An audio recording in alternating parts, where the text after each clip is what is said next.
Boa noite, irmãos. Realmente nós temos que sermos gratos a Deus pela oportunidade de nos reunirmos, né? Que o Senhor nos ajude mais uma vez no estudo da palavra, que foi Ele mesmo quem inspirou. E nós cremos e pedimos que Ele aplique essa palavra aos nossos corações. Que o Senhor possa abençoar também aos irmãos que estão em seus lares, nas mais diversas cidades também nos acompanhando. Eu convido os irmãos a abrirem as suas Bíblias no Evangelho de Marcos, para darmos continuidade ao nosso estudo do Evangelho de Marcos. Abra comigo, irmãos, no capítulo 2.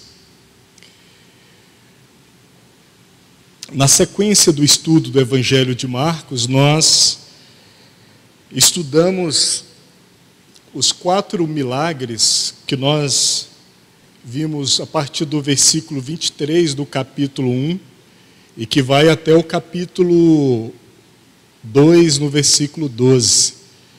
Então nós passamos pela narrativa do endemoniado de Cafarnaum, a sogra de Pedro, o leproso do caminho, e hoje nós vamos meditar sobre o paralítico de Cafarnaum.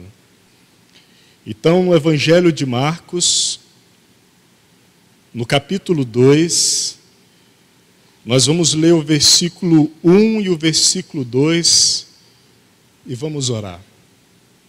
O versículo 1 diz assim: E alguns dias depois entrou outra vez em Cafarnaum, e soube-se que estava em casa. E logo se ajuntaram tantos que nem ainda nos lugares junto à porta cabiam, e anunciava-lhes a palavra. Vamos orar. Senhor, nós te agradecemos, ó Deus. Te agradecemos pela oportunidade, Senhor, de nos reunirmos mais uma vez em torno da Tua palavra, Senhor. O quanto nós precisamos, ó Deus, de perceber a Tua presença, ó Deus, diante de nós. O quanto, Senhor, nós precisamos de perceber a Tua palavra sendo aplicada às nossas vidas.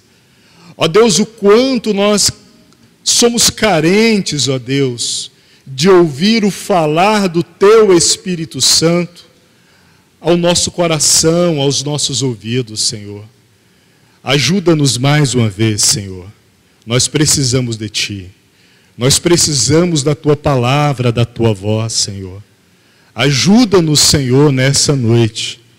Nós oramos no nome maravilhoso de Jesus. Nesse nome em quem nós temos todo socorro. Nesse nome que há todo poder. Nesse nome que é muito precioso para nós. Amém. Então, irmãos, nós vamos prosseguir nesse estudo no Evangelho de Marcos. E aqui a partir do capítulo 2. Eu quero ler com vocês do versículo 1 até o versículo 12, para termos uma visão completa dessa, eu diria, dessa cena a respeito do paralítico de Cafarnaum. Versículo 1 do capítulo 2. E alguns dias depois entrou outra vez em Cafarnaum e soube-se que estava em casa. E logo se ajuntaram tantos que nem ainda nos lugares junto à porta cabiam, e anunciava-lhes a palavra. E vieram ter com ele, conduzindo um paralítico, trazido por 4, e não podendo aproximar-se dele, por causa da multidão que cobria, por causa da multidão, descobriram o telhado onde estava, e fazendo um buraco, baixaram o leito em que jazia o paralítico. E Jesus, vendo a fé deles, disse ao paralítico: Filho, perdoado estão os teus pecados. E estavam ali assentados alguns dos escribas, que arrazoavam em seus corações, dizendo: por que diz este assim blasfêmias? Quem pode perdoar pecados, senão só Deus? E Jesus, conhecendo logo em seu espírito, que assim arrazoavam entre si, lhes disse: por que arrazoais sobre essas coisas em vossos corações? Qual é mais fácil? Dizer ao paralítico: estão perdoados os teus pecados? Ou dizer-lhes: levanta-te e toma o teu leito e anda? Ora, para que saibais que o Filho do Homem tem poder na terra, poder para perdoar pecados, disse ao paralítico: a ti te digo, levanta-te, toma o teu leito e vai para a tua casa. E levantou-se e, tomando logo o leito, saiu em presença de todos, de sorte que todos se admiraram e glorificaram a Deus, dizendo: nunca tal vimos. Amém. Então, nessa porção, irmãos, nós vemos descrito esse milagre do paralítico de Cafarnaum. Para considerarmos esse texto, eu gostaria de fazer uma exposição sobre ele. Eu gostaria que os irmãos levassem em conta duas frases que eu quero ressaltar para sermos ajudados na meditação desse texto. E as duas frases que eu quero colocar aqui, que vai nos ajudar no estudo dessa porção e que vai estruturar essa história que nós acabamos de ler, é fé que pode ser vista e pecados que podem ser perdoados.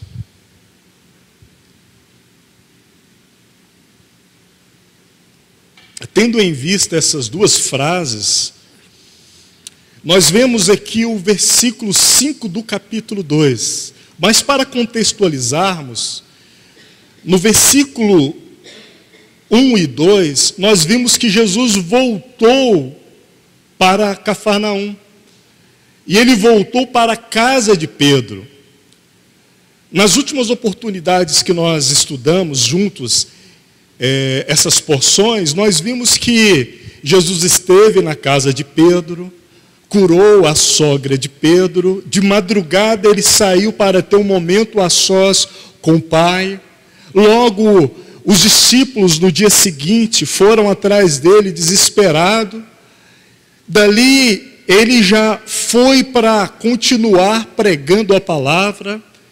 No meio do caminho, ele encontrou com um leproso, curou o leproso, seguiu pregando, e depois aqui nós já vemos, no capítulo 2, ele volta para Cafarnaum.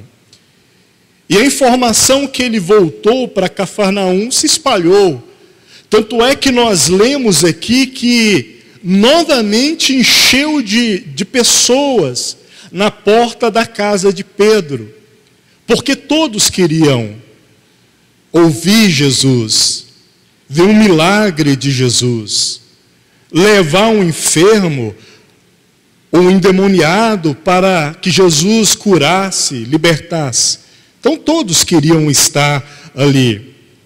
No versículo 3, nós lemos assim: e vieram ter com ele, conduzindo um paralítico, trazido por 4.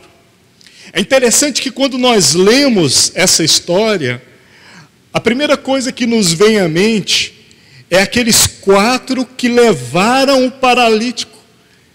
E é certo a nossa visão, porque havia ali esses 4 corajosos. Eu não sei que nível de proximidade que eles tinham com aquele paralítico. Mas eu posso dizer que eles eram bons amigos. Porque diante de uma multidão daquela que não dava para passar pelo meio. Havia 4 pessoas ali que assistiram aquele paralítico. Mas é curioso observarmos nesse texto, no versículo 3, que esse texto aqui nos traz a ideia que não eram só 4. Leia novamente comigo. E vieram ter com ele, conduzindo um paralítico. Então vieram algumas pessoas ter com Jesus, conduzindo o paralítico. A outra parte do texto diz, trazido por 4. É interessante que a versão Reina Valera, na última parte do versículo, diz assim, levado por 4 deles. Ajuda mais a termos essa percepção que aquele paralítico estava sendo ajudado por mais de 4 pessoas. Mas as pessoas que estavam carregando ele eram 4. Isso basta para nós. O que me chama a atenção é que, eu poderia dizer, como já disse, eram 4 amigos. Sabe, irmãos, quando eu olho para essa porção e fico pensando sobre essa figura desses 4, e olho para o versículo 5, que nós vamos meditar mais a fundo nele, mas no início do versículo 5 diz, e Jesus, vendo a fé deles, de todos aqueles que estavam conduzindo aquele paralítico. É interessante que os olhos do Senhor se projetou sobre a fé daqueles que conduziram aquele paralítico. Então, naquele momento, a relação entre esses 4, ou entre esses mais de 4 com o paralítico, era uma relação de fé. E era uma relação de fé que estava conduzindo aquele paralítico à presença do Senhor. E apesar da dificuldade, dos obstáculos ali, eles conduziram, o texto é muito claro, eles subiram no telhado. Naquela época, os telhados das casas que não tinham um segundo andar, tinham uma estrutura de madeiras, e era passado por cima, era uma camada de barro, com palha. Então não foi uma tarefa tão fácil. Como a bagunça que foi feita também não foi pequena. Eu imagino que aquela cena naquele momento fez um enorme barulho. E eu acho que muitas pessoas se assustaram. Tem muitas pessoas que se assustam muito fácil, né? Então eu acredito que naquela multidão de pessoas, houve aquelas pessoas que quase gritaram com um susto do teto sendo aberto, sendo rachado, as madeiras se afastando, pedaços de barro caindo, poeira. Mas o que me chama a atenção é essa relação. E eu fico meditando num contexto prático para as nossas vidas, sobre as nossas relações de amizades. Oh, irmão, o quanto nós precisamos de termos relações de amizades baseado na fé. Baseado na fé. Logo, a fé é um ponto para analisarmos também as nossas relações de amizade também.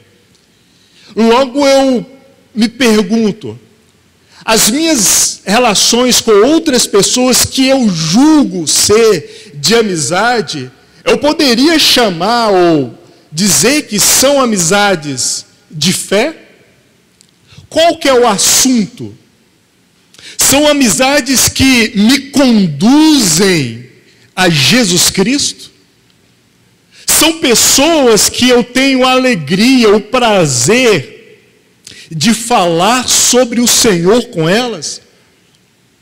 Percebe esses pontos que nos ajudam a entendermos essa relação de amizade de fé que nós podemos, e muitas vezes nós temos com muitas pessoas, mas que é importante nós observarmos isso. A minha amizade com o meu próximo o ajuda em direção a Jesus? Eu sou ajudado por Ele em direção a Jesus? O assunto Jesus é algo comum entre nós? Ou entre nós só tem assunto de TV, futebol, serviço, alegrias e outros prazeres e afinidades mais do cotidiano ou da nossa vida particular? Percebe a restrição? Percebe como, olhando dessa forma, nós podemos e nós somos ajudados? Então, quando eu olho nessa figura desses, já me vem logo essa reflexão. Nós precisamos de amigos da fé. E nós precisamos de sermos amigos de fé. Ajudar e ser ajudado. Mas a cena aqui, nós seguimos no versículo 4, diz assim: e não podendo aproximar-se dele, por causa da multidão, descobriram o telhado onde estava, e fazendo um buraco, olha só o texto, é muito precioso. Descobriram o telhado e depois fizeram um buraco. A sensação é que, se fosse numa casa comum hoje, seria como tirar a telha, aí de repente se depara com forro. Mas lá era tudo junto, quase ou praticamente a mesma coisa. Descobrindo o telhado, fizeram um buraco. Fizeram um buraco, baixaram o leito que estava o paralítico. Tem algumas versões que são mais claras em dizer que a cama, em mostrar que aquela cama que ele estava era como uma maca. Isso era uma característica da condição financeira dele. Um homem que estava restrito, provavelmente vivia da ajuda dos outros. Muito claro essa ajuda que ele obteve sendo conduzido à presença do Senhor. Sendo ajudado em fé em direção ao Senhor. Versículo 5. E Jesus, vendo a fé deles, disse ao paralítico. Observe essa frase, vendo a fé deles. Em Mateus, no capítulo 8 e no versículo 10, nós vemos sobre o centurião de Cafarnaum. E é interessante lá que o centurião foi um homem de fé, e a fé dele surpreendeu o nosso Senhor. Eu uso essa palavra surpreendeu no sentido de causar uma admiração, de maneira tal que Jesus disse, nem mesmo em Israel, nem mesmo no meio daqueles de quem se deveria esperar uma fé, não houve. Mas o que me chama a atenção é que os olhos do Senhor estavam procurando a fé no coração daqueles que deveriam manifestar fé. Então você vai lendo esses textos, e quando você coloca o texto de Mateus no capítulo 8, que é o centurião de Cafarnaum, olha só, a mesma cidade, e aqui você vê essa história aqui desse paralítico também em Cafarnaum, você percebe que é o mesmo contexto.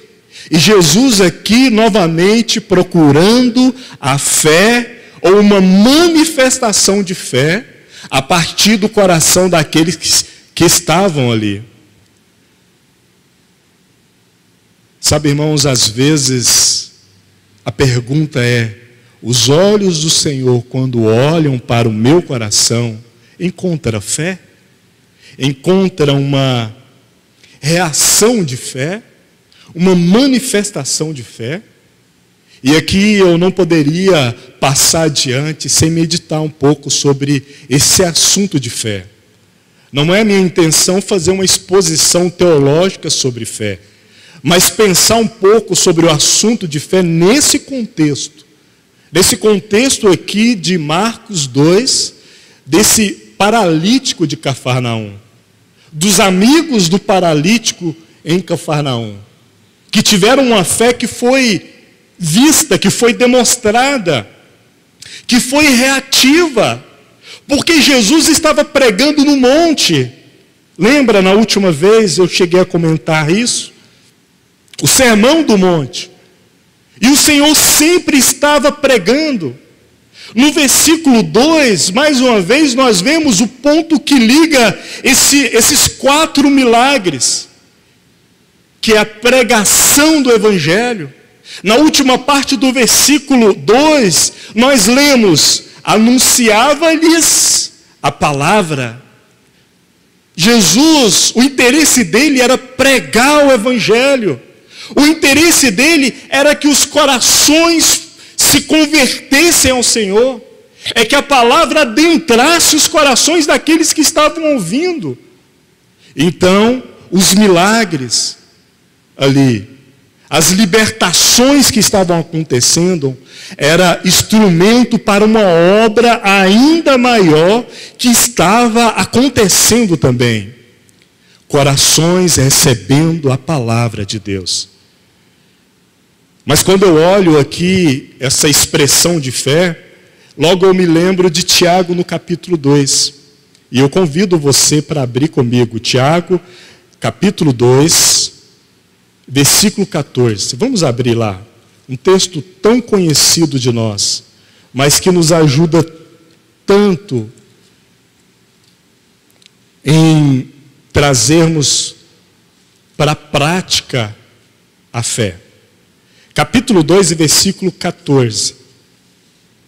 Aqui nós lemos assim: meus irmãos, que aproveita se alguém disser que tem fé e não tiver obras? Porventura a fé pode salvá-lo?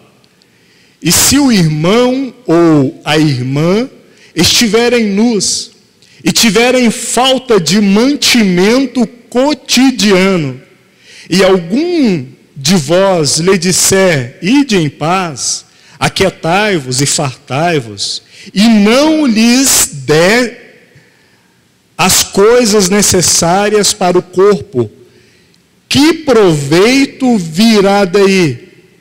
Assim também a fé, se não tiver as obras, é morta em si mesma. Eu chamo a sua atenção para esse versículo que nós lemos, o versículo 16. Percebe que Tiago conduz esse assunto da fé, não só para um assunto para em termos práticos, mas para em termos de serviço ao outro. Percebe que nesse ponto nós conseguimos ligar aquela narrativa ou aquela história que nós lemos sobre os amigos do paralítico de Cafarnaum, que serviram ele, o paralítico, com uma obra de fé, conduzindo ele até o Senhor Jesus. Liga esses dois textos, o serviço de fé, percebe isso? Olha só o que o versículo 26 diz aqui ainda em Tiago: porque assim como o corpo sem o espírito está morto, assim também a fé sem as obras é morta. Assim também a fé sem as obras é morta. Ora, irmãos, é muito fácil nós falarmos daquilo que porventura nós achamos que cremos ou afirmamos que cremos, enquanto as nossas atitudes diz totalmente ao contrário sobre nós mesmos e sobre aquilo que nós fazemos para o próximo, para aquele que está próximo a nós. É muito fácil, como diz Tiago, despedirmos os nossos irmãos e falarmos: vai com Deus, Deus te abençoa, enquanto o nosso celeiro está cheio, a nossa despensa está cheia e a do nosso irmão está vazia. É muito fácil darmos glória a Deus nesse contexto e não servirmos os nossos irmãos em tantas coisas que poderíamos servir em fé e ousadia diante do Senhor. E eu quero ser mais prático ainda, tocando num ponto rapidamente. Irmãos, para que serve a prosperidade financeira para um cristão? Para que serve? Você já se fez essa pergunta? Para que serve tudo aquilo, ou as oportunidades que Deus te deu acesso?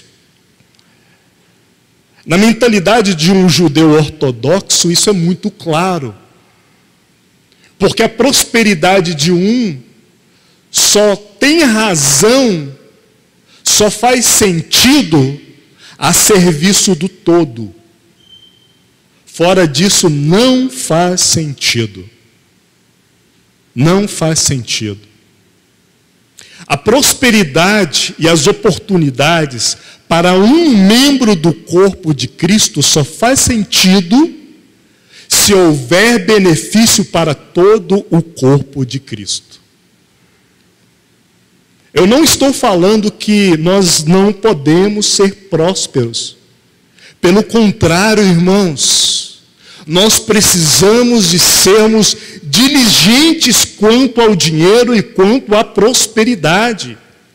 Nós precisamos de, sim, estudarmos, sim, participarmos em posições importantes na sociedade. Os jovens e também os adultos, sim, têm que estudar bastante, tem que se posicionar corretamente na sociedade e tem que ser diligente e fiel com tudo aquilo que o Senhor tem lhes permitido para a assistência do corpo de Cristo, para a assistência da casa do Senhor, para a glória do nome do Senhor. Pelo contrário disso, tudo se torna tentação e queda. Isso é o contrário. Então, fechando esse parêntese e voltando ao texto, nós vemos aqui em Tiago essa ligação prática da fé com o texto que nós lemos lá em Marcos 2. Porque ali os amigos daquele paralítico de Cafarnaum assistiram ele com uma atitude corajosa. Porque naquele tempo aqueles que tinham essas atitudes corajosas eram repreendidos ou reprimidos pelos religiosos da época, por aqueles que se diziam ou se sentiam detentores da lei. Então a fé, irmãos, ela encontra um motivo e uma expressão interna no serviço ao Senhor e à casa de Deus, o corpo de Cristo. Amém? Mas nós vemos a fé também como fundamento e prova. Vocês se lembram do texto de Hebreus no capítulo 11? E eu quero que você abra comigo, porque nós vamos observar 2 versículos em Hebreus, que são importantes para essa reflexão. Hebreus capítulo 11, o clássico capítulo sobre a fé. Hebreus capítulo 11, no versículo 1. No versículo 1 nós lemos assim: ora, a fé é o firme fundamento, base, âncora, alicerce das coisas que se esperam. Então é o fundamento para a esperança. E a prova, a certeza, a convicção das coisas que não se vê. Então, é fundamento e é prova. Mas no versículo 8, nós vemos um outro texto falando sobre Abraão. Abraão conhecido pela fé. Mas aqui eu quero chamar a atenção de vocês para um ponto que não é muito dito sobre a experiência de Abraão. Leia comigo o versículo 8 no capítulo 11 de Hebreus. Pela fé, Abraão, sendo chamado, obedeceu, indo para um lugar que havia de receber por herança, e saiu sem saber para onde ia. Normalmente, quando nós olhamos para esse texto, nós vemos que pela fé ele obedeceu. E ele foi por um lugar que ele não sabia como não sabia nada a respeito daquele lugar. Mas no início desse versículo diz, pela fé Abraão, olha só a parte que eu quero chamar a sua atenção, sendo chamado. Então, a fé aqui é a partir de um chamamento, de um chamado. Irmãos, a fé que nós vemos aqui em Abraão, a fé não é um pulo no escuro. Abraão, sim, ele foi para um lugar que ele não conhecia. Ele obedeceu, mas não foi cegamente. Porque antes da obediência veio um chamamento. Deus falou com ele. Houve uma experiência dele com a voz, com a palavra de Deus. Então ele acreditou e foi. Obedeceu. Então a fé de Abraão é resultado da experiência do chamado. A palavra de Deus. A fé de Abraão é uma reação. Ele obedece e sai para uma terra que ele não conhecia. Mas é uma reação à voz de Deus. Então ele saiu. Como que eu aplico isso na minha vida? Se eu considero que tenho ouvido a palavra, a voz de Deus, se eu tenho lido a palavra de Deus, logo como tem sido a minha reação em relação ao chamamento do Senhor? Mais uma vez, fé não é um pulo no escuro. A fé é resultado de uma palavra, de uma direção. A fé ela é evidente na limitação humana. Aquilo que nós não podemos fazer, o nosso Deus pode fazer. Mas, irmãos, de antemão ele passou na nossa frente e já nos mostrou o caminho, já nos mostrou a direção. Nós temos palavras escatológicas, mas muitas vezes, e esse é o problema, nós olhamos o conteúdo escatológico da palavra de Deus só pensando no amanhã e não pensando no hoje. E esse é um grande erro da igreja. Esse é um grande erro.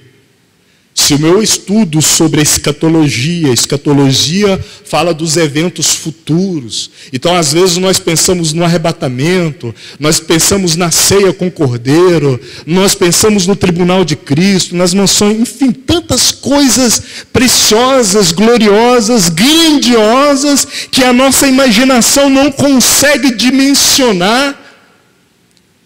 Mas nós pensamos nisso somente como algo lá para frente. E às vezes, erroneamente, o nosso coração nos conduz a um estado de pode esperar. Isso é um grande erro. Porque quando nós olhamos esse assunto de escatologia e com olhos da fé, nós temos que ter uma reação hoje, agora, no presente. Porque se não houver essa reação do hoje, nós não estamos reagindo em fé diante de Deus. Não estamos reagindo em numa fé bíblica, numa fé espiritual. É uma reação religiosa, não é uma reação de uma fé bíblica. Essa é uma reação que protela, que deixa para amanhã, que pensa como no depois, que não permite as realidades espirituais tocarem as nossas práticas do dia a dia, que envolve o nosso serviço, os nossos estudos, as nossas obrigações sociais, familiares, parentescas. que envolve todo o nosso cotidiano, mais do que você imagina. Vocês se lembram que algumas ministrações atrás, falando sobre aquele tempo que Jesus estava em Nazaré, 18 anos, que ele ficou lá, dos 12 aos 30, foi um período oculto. Oculto porque nós vemos poucas coisas que falam diretamente sobre esse tempo. Mas nós sabemos que o que ele estava fazendo lá naquele tempo era trabalhando, sendo um bom filho, sendo um bom irmão, sendo um bom primo, sendo um bom profissional. Será se ele era o melhor carpinteiro de Cafarnaum? A palavra do Senhor nos diz que ele aprendeu. Ele foi um homem fiel ao Senhor e tudo o que ele fazia era para glorificar o Pai. Então, nesse tempo que ele esteve lá, se ele fez móveis, foi para a glória do Pai. Se ele ajudou a mãe dele num tempo que provavelmente José já havia morrido, foi para a glória do Pai. Se ele ajudou a mãe dele com os irmãos, foi para a glória do Pai. Se ele foi correto na sociedade, foi para a glória do Pai. E a vida dele lá em Nazaré, apesar de oculta, não houve menos méritos do que o tempo que foi revelado. Não houve menos méritos, porque era o Senhor Jesus, sendo fiel em todas as coisas. Também nós aprendemos, estudando sobre o batismo do Senhor, que ele passou na nossa frente até pedindo perdão no nosso lugar. Não que houvesse pecado nele, mas porque nós precisamos da assistência dele no nosso arrependimento. Então ele passou na nossa frente. Eu quero ler uma porção para você, e hoje eu vou ler 2 porções, que fala assim: a diferença entre fé verdadeira e fé falsa não reside na própria confiança, mas na dignidade ou indignidade da pessoa ou coisa em que se deposita essa confiança. Percebe que aqui é transferido de nós para o objeto da nossa fé? Eu vou ler um outro texto de um escritor chamado Paul Tripp, que pode muito nos ajudar. Ele diz assim: gostaria de dizer que meu coração está descansado, mas não posso. Gostaria de afirmar que eu descanso no cuidado de Deus, mas não descanso. Gostaria de declarar como minha fé é firme, mas ela não é. Queria que o temor fosse coisa do passado, mas não é. Seria ótimo saber que tenho firme confiança, mas não tenho. Queria não desejar ser meu próprio soberano, mas eu desejo isso. Anseio ter descanso ininterrupto nas mãos do amor de Deus, mas não tenho. Almejo enfrentar dificuldades sem discussões ou dúvidas, mas não enfrento. Queria nunca ter questionado o bom plano do Senhor, mas eu questiono. A luta é melhor do que antes, mas não acabou. Meu descanso é melhor do que anteriormente, mas não é completo. Meu coração anseia por um sossego maior do que nos primeiros dias na fé, mas a inquietação chega. Tenho visto tu fazeres o que eu poderia conceber, mas ainda duvido. tenho profunda admiração pelas provisões da tua graça, mas a ansiedade vem. Tenho me submetido à tua vontade, mas ainda me rebelo. Descansando em teu perdão e confiando em teu poder, eu venho.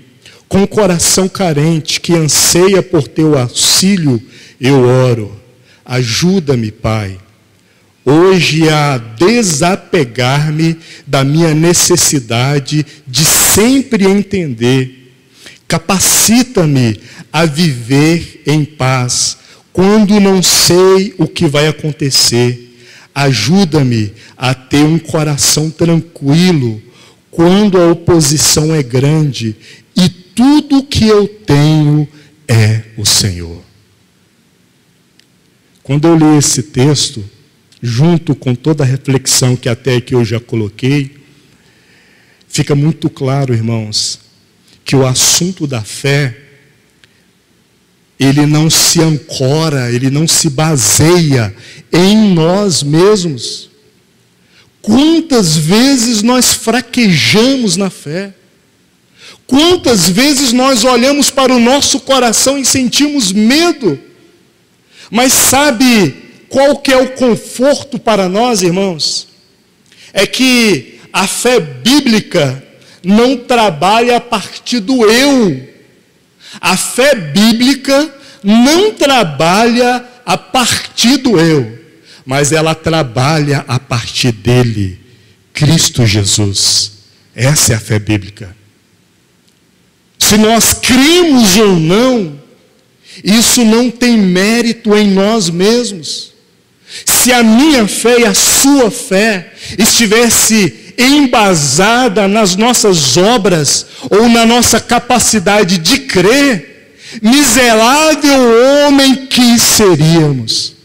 Mas graças a Deus por Jesus Cristo, nosso Senhor, porque a nossa fé está ancorada nele, nas obras que ele realizou, em tudo que ele fez. É por isso que nós estamos aqui ainda, irmãos. É por isso que nós permanecemos de pé. É por isso que nós caminhamos ainda, continuamos nessa caminhada, nós prosseguimos. O Senhor nos chamou para permanecermos. Mas tudo isso não é com base em nós mesmos. Graças a Deus por Jesus Cristo, o nosso Senhor. Quando eu olho para essa cena daqueles amigos, daquele paralítico levando ele ao encontro de Jesus, eu fico pensando, o que eles esperavam de Jesus? O que eles buscavam de Jesus? Qual que era o anseio do coração deles em relação a Jesus? Eu não sei responder essa pergunta, irmãos. Mas quando eles encontraram o Senhor, eu acho que eles não estavam preparados para ouvir aquilo que eles ouviram. Porque o Senhor Jesus disse, no versículo 5, filho, perdoado estão os teus pecados. A primeira palavra aqui, filho, ela me chama a atenção, porque ali na frente deles era o Filho de Deus. Era o Filho de Deus que se vira para um paralítico, um impossibilitado, limitado, e diz, filho. Na narrativa de Mateus, ele acrescenta uma frase aí no meio, ele diz assim, filho, tem bom ânimo, não tenha medo. Eu fico pensando na forma que aquele paralítico olhou. Eu imagino que para descer ele, eles tiveram que enrolar a corda nele, amarrar ele com cama e tudo, para descer ele rapidamente. E ele é descido lá. Eu imagino que naquele momento Jesus olha para cima, porque não sei qual que foi o projeto ali de engenharia para descer aquele homem, se desse um primeiro para segurar ele, ou se a gente simplesmente desce ele lá, Jesus resolve o problema, não sei. Mas eu sei que o Senhor olha para ele e diz, filho, Eu penso, irmãos, que essa palavra foi um abraço que vem do trono de Deus àquele homem. Porque ele era o Filho de Deus, dizendo, filho. E Jesus disse, quem me vê a mim, vê o Pai. Glória a Deus. Então ali era o próprio Pai falando, filho, não tenha medo. Tem bom ânimo. Fica tranquilo. Fica em paz. Os seus pecados estão perdoados. E por que os pecados estão perdoados? Porque é isso que nós precisamos. Perdão fala de salvação. O resto é consequência. Aí vem cura e vem as muitas bênçãos de Deus. Mas o que eu e você precisamos de ouvir é, filho, tem bom ânimo. Que o Senhor nos ajude nesse tempo, irmãos, a sempre ouvirmos o ressoar da voz de Deus, dizendo para nós, não tenha medo, filho. Fique firme, fique em pé. Não tenha medo, a sua fé não depende de você. Não é se você crê ou não. O assunto aqui é que a graça de Deus te basta.